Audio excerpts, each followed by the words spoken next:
नमो नमः फ्रेंड्स, मी आहे रुपाली आणि आर्ट डोअरमध्ये तुमच्या सगळ्यांचं खूप खूप गोड स्वागत यासाठी की आज मी बनवणार आहे शाही तुकडा, जी आहे आमच्या हेतलची फेवरेट स्वीट डिश.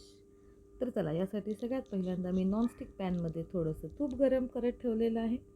त्यानंतर इथे मी घेतलेलं आहे प्लेन ब्रेड.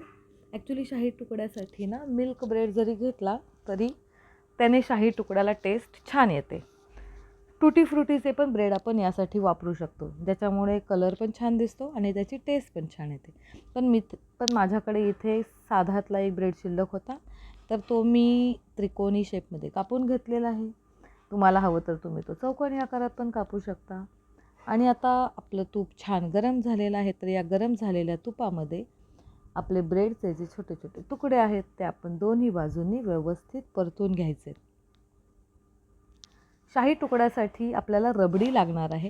ती रबडी मी अगोदरच बनवून घेतलेली आहे. ही रबडी बनवण्यासाठी आपल्याला साधारण अर्धा लिटर दुधामध्ये 100 ml मी त्याच्यामध्ये मिल्क मेड टाकलेलं आहे. मिल्क मेडच्या ऐवजी आपण 100 ग्रॅम मिल्क पावडर टाकू शकतो किंवा 1 कपभर अगदी म्हशीच्या दुधाची जी साय असते ना घट्ट, ती पण आपण टाकू शकतो. तर चला, आपले शाही तुकडे छान दोन्ही बाजूने मस्त गोल्डन ब्राऊन झालेले आहेत आणि आता आपण ते बाजूला काढून घेऊयात. हे शाही तुकडे जे आहेत ते रबडीमध्ये टाकण्यापूर्वी आपल्याला शुगर सिरपमध्ये म्हणजे साखरेच्या पाकामधून सुद्धा बुडवून घ्यायचे आहेत.